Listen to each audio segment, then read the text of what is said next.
So there it is. Dale Hollow is a wrap. Congrats to Jacob Wheeler again. I mean, come on, it's time for somebody else to win some, but just an amazing performance.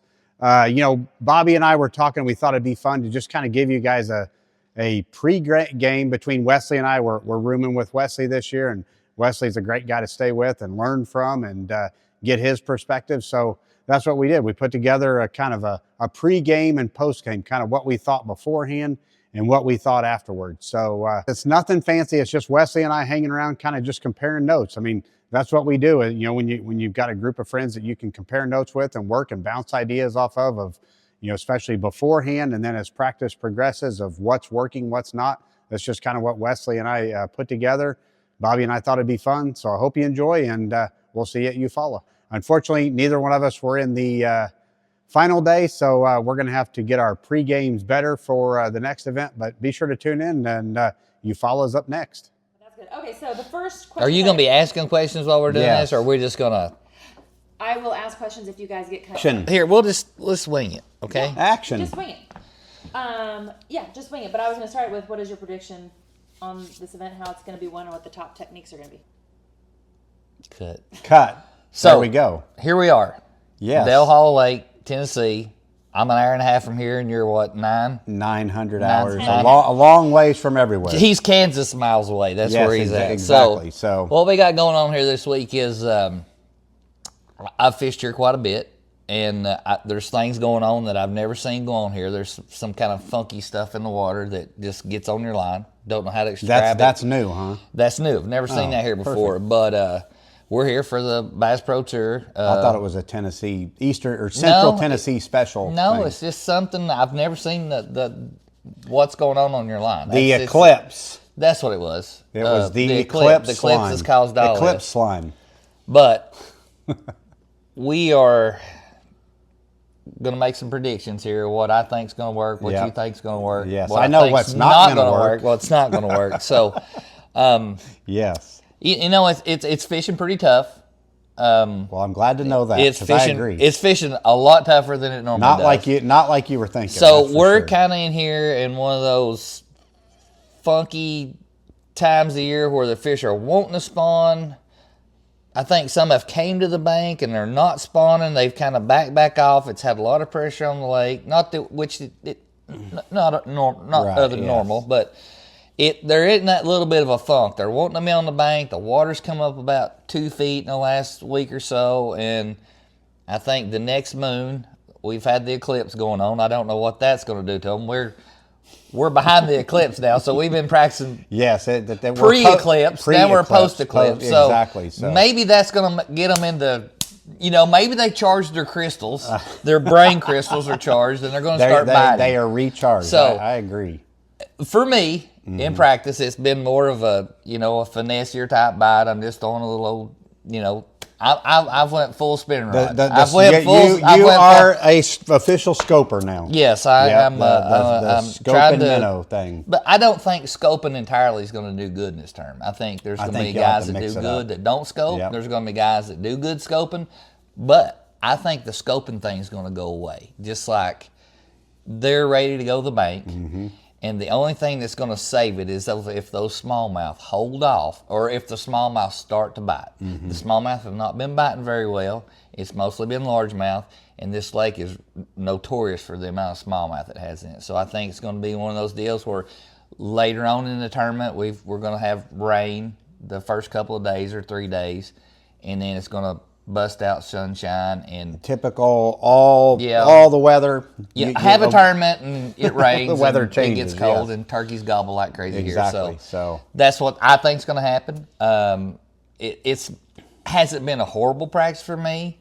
It's been mediocre, but I know you've had a not so good a practice. It was the same. I would love to have had your mediocre practice because my practice was not good. But I think for me, I came here with just by doing homework, talking to the other competitors and doing my homework, I assumed with water in the 50s, mid-50s, that we would have had a full-blown pre-spawn type of deal. Well, we get here, and after about half a day of fishing, you realize this is not happening like it's supposed to happen. So here I'm going to throw this out there. So the water temperature was actually warmer in pre-fishing. Exactly. Let's put it this way: it's exactly the same temperature. So you've had about a month. Well, and that's when we put 3 days of practice together, and you realize, okay, we either should have been here 2 weeks ago or 2 weeks later. So just like you said, we're in that spawn funk where there's a few fish spawning, but they haven't fully committed because it hasn't warmed up quite enough.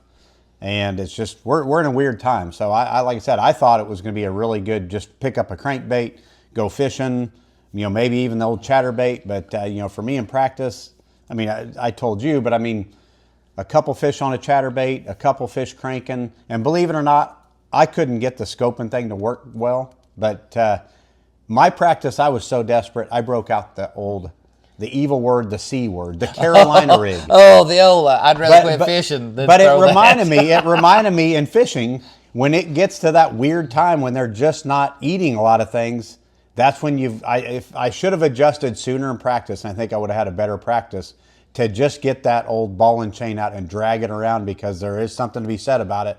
When it gets tough like this, you drag a Carolina rig around and you're going to catch some fish, because it'll catch those fish that are spawning. You drag that thing over a bed and they're going to bite it. And these fish being lethargic because they're just in a funk, they'll bite it as well. Wouldn't you think? That's the thing, as fishermen, we get we think we're smarter than we are when we really aren't. Because I can think back when I was a kid, that I used to just this time of year put a Carolina rig in my hand and just go down the bank fishing like I would a crankbait, and used to catch tons of fish. But I got away from that. I'm just not comfortable doing that as you develop as an angler, as a professional angler. But what do you think weight-wise it's going to take? I've got a number in my head. What do you think weight-wise it's going to take to be in top 20 and top 10 per day? I want to guess light because I had such a tough practice, but I know better with this group of guys. I mean, the reports, some guys were saying it might take well over 100 pounds to make that top 10 cut. And then, for the top 20 cut, would be not as high. But I'm going to guess, after seeing practice, I'm going to guess 80 pounds to make the top 10. And let's see, that'd be 40 something a day. Mm-hmm. But then on the money cut, probably 35, 40. 30 a day would be 60. I'm going to go with 60. Well, I was fixing the prices right. You underbid you. But that's what I was going to go with. 30 a day to make 30 to 32 a day to make do the top 32 or 1 then to go 40. Over one. So to make 40th, you're just going to take 30 to 32, and then for top 10, you're going to have it 50 a day. When you're catching them, that sounds easy, but when you're struggling like me, you have to break it down. I think we analyze it too, but you start doing the math. You're like 30 pounds a day. That's how many scorables a period? That's 3 to 4 scorables a period. 10 pounds a period is what you need. Yeah, but that's in 2.5 hours. So you do the math. You're like, how many scorables? So yeah, I've kind of broke it down that I think you've got to catch at least a scorable every 30 minutes in this thing to be in the top 10, and probably... Or just catch back-to-back every 15 minutes. Or a scorable every hour to probably be in the money in this deal. So that's pretty much, we're basically on the same page. Matt Becker had predicted 90 a day just to make the knockout round, and I'm like, now was that after this practice or after doing the BFL when they were really biting? They call and get you. They done the same thing with me. Call and want to know what do you think is going to take, and he predicted 90. That's back, a month ago or a month and a half ago. The fishing was excellent. But there's been a lot of tournaments here since then, and it's just kind of like we've discussed. It's just in that little bit of a funk. Yeah. They're still going to catch them, but it's going to be a lot. It's going to be the haves and have-nots. That's what's going to happen here. The haves and have-nots. So that makes a lot of sense. I just hope we're not the have-nots. So let's make sure we are the haves and not have-nots. Yes, exactly. That's I think something that I got reminded after practice here, after 3 days of practice, I struggled. I've still got to keep it fun, and I've got to fish my strengths. I can't go out and do what you're doing or you do what I'm doing. I've still got to do what I'm doing, and that's where I've analyzed it. Thinking about it today, I'm like, the chatterbait may not win this tournament, but you know, you like it as much as I do. If I can get bit on a chatterbait, I'm going to go do that because that's my strengths. But even that, if I can go do it and catch 3 or 4 in a period doing that, and then if I have to go Carolina rig later, I'll do that. But yeah, it's going to be you know, a challenge for me, but I'm looking forward to it, and I'm hoping to adjust. I've tied up a few other things that I think might work, and I think we both figured that there are some fish spawning.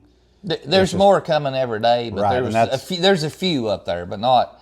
But the only problem with that is our first day it's going to be raining. Raining, yep. Raining, it's pretty hard to do that. Off, sight fish exactly, when it's raining. So, but that's my prediction. I think we're both in the ballpark on what it's going to take to make it to the knockout round and all that. So it'll be interesting to circle back in a few days and figure out how right we were and how wrong we were as well. I'm thinking we're going to be really good on this one. I think we're both right on the money as far I can say this. I would gladly take 30 pounds a day. I'll take 40 pounds a day for sure and not even go out. But I would almost take 30 pounds a day and sign on the dotted line with this one. You know, because it's not only about winning this tournament. It's also about points for the end of the year for Red Crest. Requalifying, yes, all that good exactly. stuff. So, yes, I would take 60 pounds, including a 6-pounder. For heavy hitters, there you go. And call it good. And I still wouldn't be. I can catch a 6-pounder. I've got 10-something pounds on the year for heavy hitters, and I'm in 60th place.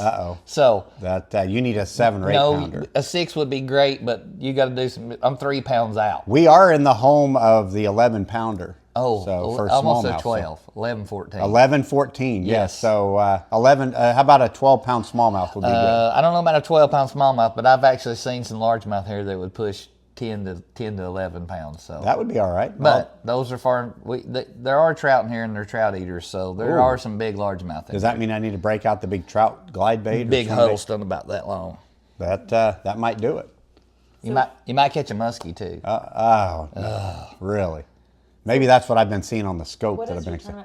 What is my tournament plan? Plan A and plan B? Plan A for me is I found some fish suspended around some docks. It's what I did when we were here 5-10 years ago for a cup event. And I went back there and actually caught some fish. I know it seems so weird that they're doing that, but you know, when you make a pass to an area and catch, you know, a good 2.5 pounder and a 4 pounder just suspended under docks, I'm like, I'm crazy not to go try it again because it's one of those overlooked deals. I'd rather be suspended under dogs out in the wide open middle of the creek. That's so me. There you go. I got a shelter over if I can go throw around some docks and throw a chatterbait and see what happens, that's what I'm going to do first. And then plan B for me is the water clear or dirty where you're at doing that? It's that clear. It's clear. that, what, 3-foot visibility? What? So 2 to 3 foot.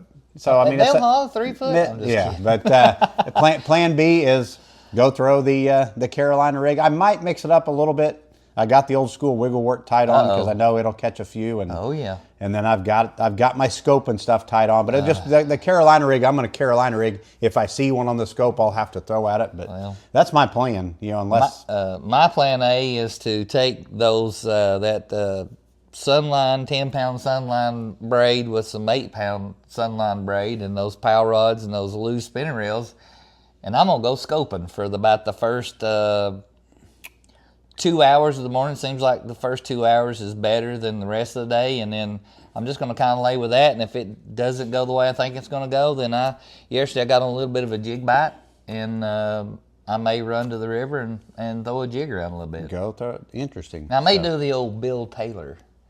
That's one of those things you're going to have to teach me at some point. So I had quite a few bites yesterday. Bill Taylor's the tournament director. The problem with that is I got a lot of fish, but not a lot of scoreables. So that's the problem with river fishing up here is you could go catch a lot of fish and never catch. Well, you know, and that's the thing about our deals too is what is the length limit here? 15 inches on largemouth. 15. And smallmouth is 1 under 16 and 1 over 21. So that's the really good thing about this event is they have a weird slot limit here. So it's what, 16 to 21. To 21 inches. Mm-hmm. You cannot bring in a smallmouth. So most of the smallmouth. And you're only allowed 2. You're only allowed 2. So I heard Randy Howe telling me he was here for a Toyota event and caught like a 22-pound bag of smallmouth and didn't get to weigh a single one of them because they were in the slot. So that's the neat thing about the catch, weigh, release. And then the largemouth side of it, you know, there's just a lot of good qualities in here. But that's what I'm saying is we have a 2-pound minimum, where if a 15-inch length limit right now, a lot of those fish are 1.5 pounds, 1.75 pounds. It would be a keeper for a regular tournament, but 2 pounds for us, you know. So that's going to be a little bit of a challenge as well. That's what the neat thing about it. It's just like being able to go to. You normally couldn't come have a tournament here like that because they do have them, but with every fish counts, it doesn't matter the length limit or nothing because you're catching the fish and letting it go. So, fingers crossed. I'm hoping that me and you both are. Let's be battling it out on Sunday. How about battling on Sunday? Let's have a Toledo bend. I'm all about battling it out on Sunday. I'm all about battling it on Saturday. Well, we got to get through Saturday. Yes, we got to get to Saturday before and then we'll worry about Sunday. I like that idea. What's the quote? Don't worry about today. Tomorrow, worry about itself. I like that idea. So. Yes, you are the man of quotes. So I will say it's been fun so far. I've watched more movies in the last 3 days. Some good ones, too. That's the one thing when you stay with Wesley is we have movie night every single night. We have to watch a movie. And Grandpa wants to go to bed at 8 o'clock. Yep, and I'm like, hey, I got tackle to work on and stretching to do. And listen, then you make me watch He's had his whole life to work on tackle. That's what I am. I've had my whole life to work on tackle. It took me probably... I'm going to say 15 minutes to get everything I needed rigged up. He's been working on it for You're well prepared. Listen, I'm a tinkerer. He worked on his tackle on the way to the meeting, made his wife drive. No, I don't make my wife drive. No. Hey, would you care to drive, honey, while I work on my tackle in the back seat? That's what he did. And then on the way back, I'm going to sit in the back and work on my tackle. I don't even know how you can work on tackle that much. I put hooks, treble hooks. What do you do when you're at home? Treble hooks. You burn stuff? Yes, I burn stuff and cut stuff and try to shoot stuff. Oh. That's what I do. I'm all about shooting some stuff, but last time I burnt something, I called the field on fire and thought I had to call the fire department. I need to teach us some of that stuff for sure. But no, I let my wife drive though too because I have to have that disclaimer. We're in the mountains and you know how windy and hilly it is. She gets car sick if she doesn't drive. She doesn't like my driving, so she's my chauffeur everywhere, and it's a happy marriage. You could have asked me to drive. I would have drove. Well, we could do that too. Okay. So you're driving the next place. But you wouldn't have had your tackle in my truck. I know, true. So do we have any other questions, or are we just going to wait till the rest of? No, I think if you want to talk about how you stay focused with Score Tracker, but if not, then I say let's just wait. Those are your predictions for now, and then we'll come back with a post game on what the reality was. You know, Score Tracker, the first day of the tournament. Wait, hold on. The first day of the tournament's going on right now. We're Group B. Both of us are competing in Group B. So Group A, we'll look at it later and see what the weights are. But, you know, for me, that's the one thing I do like at this one, especially since I had a tough practice, is being in Group B. Group A is going to set the kind of the bar of knowing what I have to catch to be able to move on. Because it's crazy. You'll have two groups on 2 different days, and the weights are almost identical. So, you know, the top and the bottom. Does Score Tracker get in your head at all? Oh, yeah. I mean, that Score Tracker is... It gets in your head. It can get in your head if you have certain expectations and they're just knocking it out of the park. I love Score Tracker gets in my head. It makes my head really big when I'm the one catching them and I'm at the top. See, it does the opposite for me. I don't let it get in my head. I mean, I use it to my advantage to let me know, speed up, slow down, completely abandon what you're doing, because if they're just lighting it up and I'm not catching them, obviously I'm doing something wrong. Right, yeah. But for it to get in my head, I don't let it get in my head. It's just a tool I use to be able to not be surprised at the end of the day. I guess that's better how I would explain, how I use Score Tracker. Because then also you can go hunt down the leader and see what he's doing. You can do that, unfortunately, in our deal. Just kidding. I don't do that. I would never do that. So you guys will come back with your post game. So yes, this is our pre-game report. So pre-gamer. Pre-gamer. So I'm anxious. We'll circle back here in a few days and we'll have a post-gamer. So this is like we're filling out our bracket, exactly. Our basketball bracket. This is our bass fishing bracket. Okay. You know, so who's going to be the first guy on Score Tracker tomorrow in our group? Well, it's always Jacob Wheeler, so I wouldn't expect it any other way. Of course, I know you're catching him pretty good. I'm going to say Dustin Connell because he just had a baby and he'll show up for the Derby. And that is a little scary. He's going to have that. He won the Red Crest, and he's going to have that Toledo Bend baby magic look. Yep, I'm going Dustin Connell. I'm going Jacob Wheeler just. I was going to say Brent Chapman, but I'm going with Wesley Strader actually because I know how Wesley's been catching him. You called it mediocre practice. Yeah, mediocre. I hope I have a mediocre day like Wesley's been having tomorrow. I just hope I have another mediocre day. Perfect. Well, if you have a Wesley mediocre day, you will be right up there in the top 10. I promise you that. So, but hey, fingers crossed. Fingers crossed. All right, we'll check back in after. Where did I finish? Like 33rd? 33rd. Let's say 33rd instead of 66. Yeah, I like that. Perfect. Yes, 33rd instead of 66. All right. We are. Action, right? Yeah. Action. Ooh. Boom. We Be good? careful, your knee will get hot there. I know. I'll probably have to move because I'm. All right. We good? Post-game report. Post-game report. Brought to you by Coca-Cola. The first part of the post-game report is we have had some of the best ribeyes I've ever had in my life. 3 of the last 4 nights, thanks to Wesley. Wesley, you are quite the cook. So I don't know about that. That's been probably the best. That's been the most exciting part of my week. Is the ribeyes that you have made. This whole week's been nice. I mean, we've heard turkeys gobbling every day. Other than your practice, that was the only part that wasn't very good. But well, my tournament wasn't much better either. You know, you had a good day today. Let's be honest. What'd you have, 20-something today? Yes. You just needed to have done that a little bit more the first day. You added 29 and 20. Yeah. 40, 50, you would have got a out of 6 periods, I had 1 good period. So that's you can't do that. The final period, though, you got to end. Yes, I got to end on a high note. So that's you got your mojo back. That's got my mojo back for you, follow. So that's absolutely that's what we're planning on. But you had a good tournament. Yeah, not as good as you were hoping. No, but, I had quite a few misfortunate things happen today. I hooked about 5 or 6 that got off, and then I had probably 10 that were 113 to 115. I had some of those too. That's kind of heartbreaking. I know. I hate those. I mean, you'd think if it's a smallmouth, there's going to be at least 2 pounds, because of that slot limit. But I had a good tournament. I'm a little aggravated at my decision making toward the end of the day. But if anybody was following along today was not a day to fly a kite, because if you did, it would have picked you up and took you to Illinois is what it would have done. Today was the craziest weather day. I've never fished and wind that hard in my life.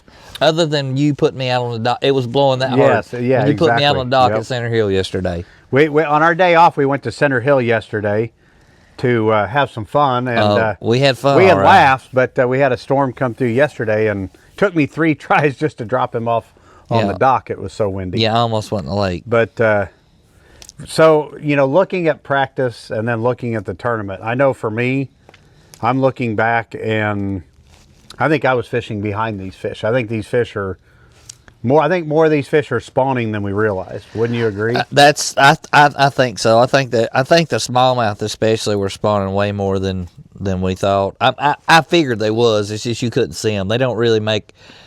The only time you see the beds here is when if they go to spawn and they drop the water. That's when you see the beds. But knowing what rock formations to look for and the types of banks is the main thing on the smallmouth here. So we always go with the assumption that the water has to be in the 60s for a good spawn to be going on. But I don't think that's the truth. I think your highland reservoir, like mountainous lakes like that, a lot of times they'll spawn in at 55, 56, in the mid 50s, as long as the moon's right.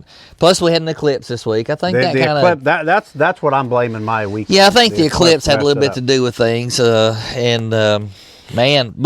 the cut weights were about right where we thought they would be. The top 10 it took in our group, it took 71 to make it. I had 67 something. And on the other side, it took about the same 72, I think it was. Yeah. The money line was, 49? I think so. 49, 49, I think it's 40. Andy had 45. So, yeah, we were close on the weights. I know for me, I ended up catching them, caught a few on the scope and minnow. Getting smoked out, trying to move along. I caught a few on the scope and minnow. Caught some on a Carolina rig. That just shows what kind of week I had, but... I wish I would have thrown the Carolina rig more. Took 46.1 to get paid. That's way less than what I figured between 30 and 32. I don't remember what my guess was earlier in the week, but mine was 50 a day to make the top 10, and the top 20, the money line was 30 to 32. So it fell way short of that. Now, The winds had a lot to do. There was places you just couldn't eat. The goods that you had, you couldn't fish it. It was just so windy. It was funny. You'd throw that scoping minnow out there, and your line would be like. Oh, I couldn't even get mine to go where I wanted it to go. I couldn't even hit the side of that house. It was blowing so hard. That was crazy. But these fish were really weird here. Like I said, I ended up catching some of my fish today. A couple scoping, a couple on a Carolina rig, and the old school wiggle wort. I wish I would have fished the conditions. The wind, I really believe I could have just picked up a wiggle wort and probably caught a pretty good bag today. Probably not enough to have made a check, but it's just these fish. I've learned a lot here this week. These fish are weird with the conditions. The first day we had calm. They weren't chasing other than the minnow, and but then today I think you could have done a lot more, like I said, with the cranking. And it seemed like there was more fish up. I caught every fish I put on the scale, except for one. I caught a 3-something on a jig today. Caught several on a jig today, but just one scoreable.